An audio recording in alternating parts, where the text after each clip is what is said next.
It has been a long couple of months, but I think I'm officially done.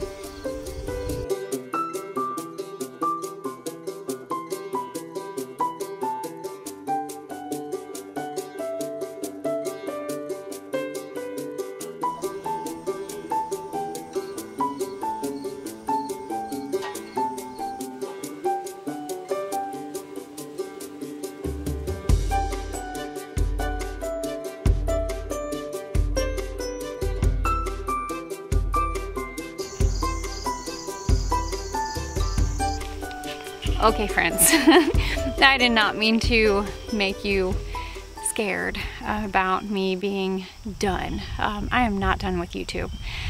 In fact, I am done with a big project that I've been working on for a while now. It has been a project that has been in the works for many years, but really hitting hard for the last year or so.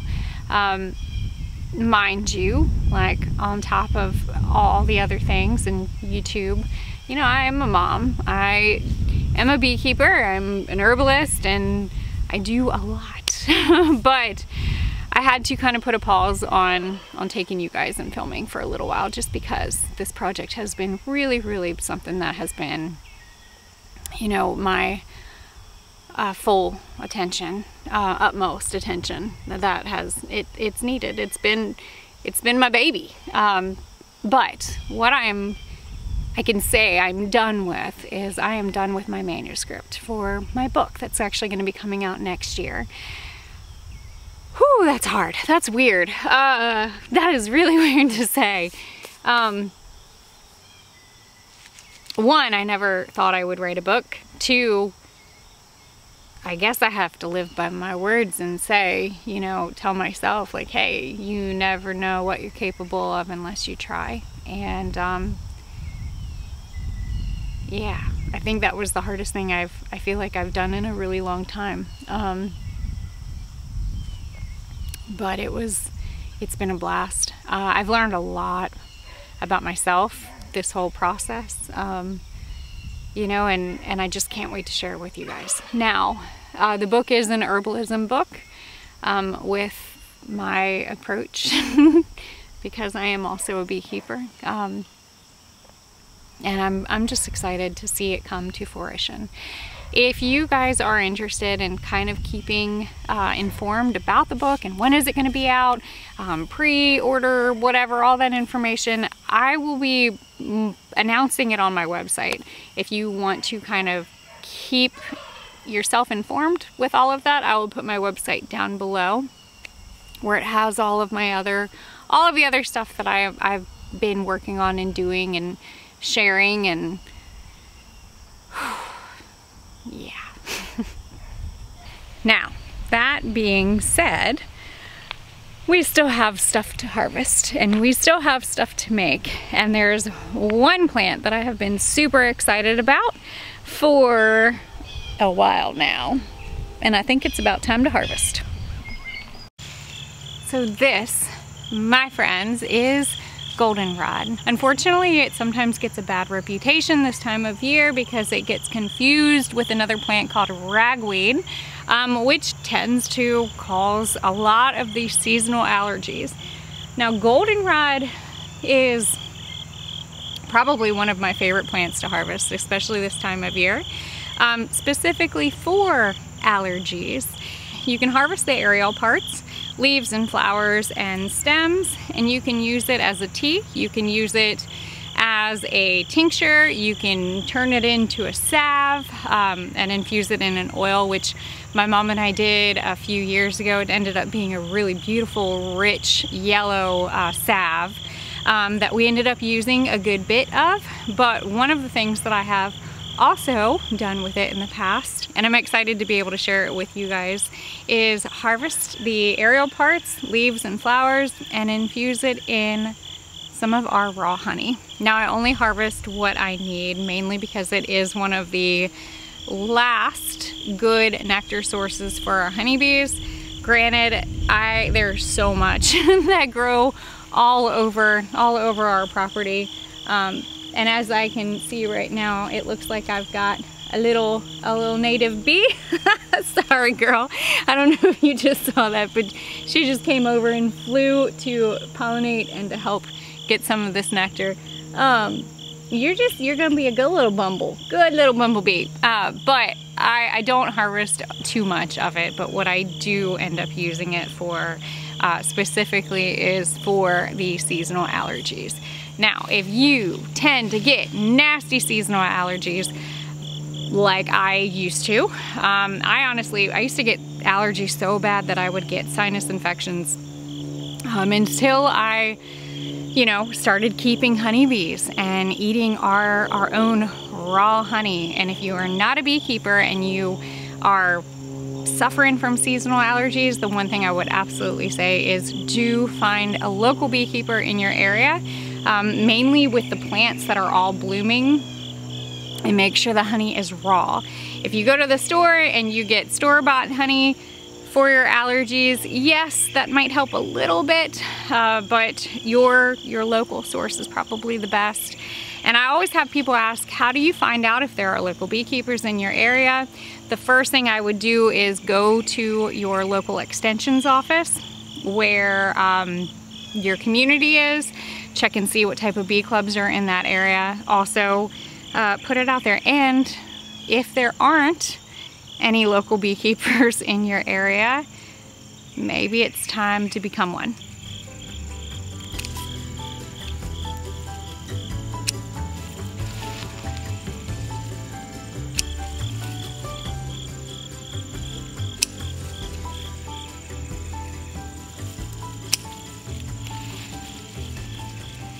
Well, friends, this is actually the next day. Apparently I had some technical difficulties with my camera and I could not finish this video, but we can finish it right now. So these are the goldenrod, the aerial parts that I harvested yesterday. I did let them dry just a little bit. I actually washed them and let them dry. You didn't get to see that on the actual footage, which, you know, it is kind of what it is. And of course we're gonna have technical difficulties. Okay, hold on, I'll be right back. Okay, all right, let's try this again. What I did is took the aerial parts of the goldenrod, which is basically anything from the stem, the leaves, and the flower in general, the aerial parts. And I'm breaking it up and I'm gonna put it in this mason jar. We're going to infuse some goldenrod in some of our raw honey. Now I've got some here. It's absolutely delicious. I have a few buckets behind me as well that I keep in my kitchen because that's how we roll. But the goal is honey is another way to be able to extract out the medicinal phytochemicals of the actual herb. So what makes the herb medicinal is what you actually want to extract out. Now you could use alcohol, same thing, do 1 part of your plant matter to 2 parts of your alcohol. You could do the same thing with apple cider vinegar. I'm using honey. You can also use a vegetable grade, food grade glycerin. Not the biggest fan of it, but I will use it. If I have to, but why when I have honey? Now honey loves water, so it will actually like absorb the water from the plant matter. Too much, you're gonna have a little bit of an issue potentially where you could actually kind of ferment it. And how you would check that is, you know, use a refractometer to check the moisture content to make sure that it's not higher than 18–20%. If it were, you know, add a little bit more honey. And one thing I really love about goldenrod is it is actually a lovely herb for seasonal allergies. So this time of year, I tend to get a little bit of a tickle. My throat kind of starts feeling a little bit scratchy. And I do use a lot of honey, but even that sometimes, like I take honey every single day, just like I would a multivitamin first thing in the morning on an empty stomach. This is my favorite thing. But why not actually combine the health benefits of what raw honey has to offer with the health benefits of goldenrod. Now, goldenrod is lovely for allergies. It's also a great anti-inflammatory. So if I have, you know, any type of like soreness, you know, when you get that really kind of like nasty sinus infection where you're just like, oh my gosh, all that pressure, this is a lovely plant for it. So I'm filling the jar. I'm not packing it. That's the big thing. You don't necessarily want to pack it, but you do want to fill it a good bit for a good close-up of the honey. Now, granted, if I need a little bit more, I do have like a couple buckets right beside me that we can use to fill this up. But again, you can use vodka, you can use apple cider vinegar, you can use the glycerin. I like honey, and actually, I might take this and set this one up as in a vodka to make a tincture. And then what I'll do is after I strain it, I will combine both the vodka infused goldenrod with the honey infused goldenrod to make it a little bit sweeter. You can absolutely do that. Once the menstruum, whatever you're using, once it pulls out the medicinal properties, you're good. You could absolutely combine the two. But I tell you what, this was so helpful for me when I had a complete and total sore throat. Because of the anti-inflammatory properties and the fact that it is very astringent as well, it's really good if you have any type of like laryngitis, sore throat. It also has antimicrobial properties, not just because of the honey, but also because of the goldenrod that you're adding into it. But what I love about honey and goldenrod together, they're both vulnerary herbs, which basically means that they are going to help mend the soreness, mend the tissues. All right, now you see the problem that we have here, okay? This is why you don't want to pack all of those herbs down, because you want everything to kind of ooze down. Now I'm gonna have to get a wooden chopstick, or I might just let it settle for a second and let the bubbles do what the bubbles are gonna do. But you wanna be able to make sure that all of your honey is then mixed in really good with all of the herb. But while we're here, while it's doing its thing, and while you're watching it, it's kind of like a lava lamp. I don't get out much often. Okay, so other things I love about goldenrod. Essentially, yes, great for sore throats, wonderful for the antimicrobial properties, but it will help with congestion, whether it's like in your sinus or if it's like kind of upper respiratory. What it does is it's known to help thin out a lot of that mucus that tends to kind of settle a little bit. I don't know if this angle is good. Hold on, take two.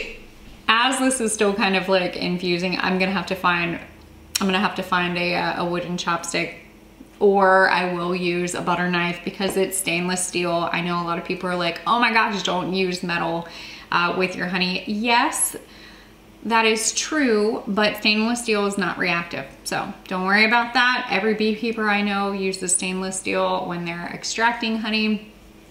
It does not react with the honey because the honey's pH. We'll get into that, I think, on another day. But while this is kind of still bubbling down, I will share a little bit more about goldenrod and, of course, the honey. Now, I have found that not only has this remedy been great for sinus infections, helping with the congestion, seasonal allergies, scratchy throat, I have also found that the anti-inflammatory and antimicrobial properties that the goldenrod has is also beneficial if you're experiencing like a urinary tract infection. The reason why, okay, because this is where it's like, oh, okay, I'm gonna kind of break this down. One, it's astringent, okay? So astringent means that it is kind of like drying a little bit. 2, you have the anti-inflammatory. So any membrane that might be inflamed is gonna calm it down. It's gonna help take out some of that inflammation. So your tissue that you have, you know, in your throat, those mucosal membranes are fairly similar to your internal mucous membranes. So whatever tends to be very soothing for your throat also tends to be very soothing for your urinary system. So yes, anti-inflammatory, antimicrobial, astringent, all of it. So great for in and great for out. The other thing too, obviously honey, adding honey to it. I mean, you're just, especially with raw honey, you are making a powerhouse of a product that is combining the goodness of both. I found a chopstick. So how you will make sure that you actually get all of the bubbles out, you're going to, let's see if I can get a little bit closer. Okay, you're gonna take your chopstick or your butter knife, especially if it's stainless steel, and you're just gonna kind of move it around, get all of that ooey gooey, and again, my honey is cold. I did not make things easy on myself, guys, but you know what? This is real life. While this sits for a couple of weeks, you could do, you know, 4 to 6 weeks. I've seen some people do it a little bit sooner. Sometimes I like to add a little bit of warmth with my herbs that are infusing with raw honey. Now when I say warmth, I'm not saying I'm cooking it, okay? I'm saying I'm gonna put a lid on it, I'm gonna put it in a brown paper bag, and I'm gonna set it in my greenhouse. Or if you don't have a greenhouse, you can take this jar, seal it up, same thing, put it in a brown paper bag, and you can actually put it in your vehicle, especially on like the warmer days. I know there's gonna be some people who are gonna say, oh my gosh, you're gonna heat honey up. That means it's gonna kill all of the goodness, all of the prebiotics that, you know, are in raw honey to make it what it is.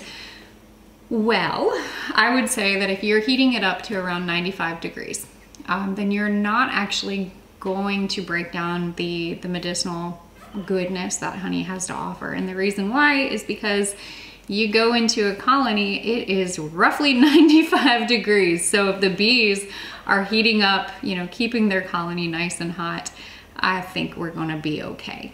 Anything hotter than that, yeah, I can understand that, but just take it, seal it, put it in a brown paper bag. The reason why I'm using a brown paper bag is so that the sunlight does not break down the plant's medicinal properties. I will take this and I'll kind of tip it every day, at least once a day. Or if I'm driving around in my car, I'm already shaking it up, okay? So like, we're killing 2 birds with 1 stone. But you want to be able to move it around mainly so that the honey can actually like pull out all of the goodness. And the other thing that I'll add is that it is so much easier to strain out your honey when it's a little bit liquidy, when it's a little bit warm. If it's cold, like right now, this honey is cold, okay? It's been, and I just got honey everywhere. Honey tends to lose the viscosity when it gets a little bit colder. So you're gonna make a huge mess trying to strain it out when it's more solid. And then after I strain it out, I'll store it in another jar. But this is one way that I truly have found so much value in pulling out medicinal properties and combining it with the honey. And the shelf life is quite long as well. Honey is one product that does not go bad, you know? So having your herb mixed in with your honey extends your shelf life for quite some time, centuries, lifetime, that type of conversation. Now, dosing wise, something like this, you can take it up to 3 times a day. Take a spoonful.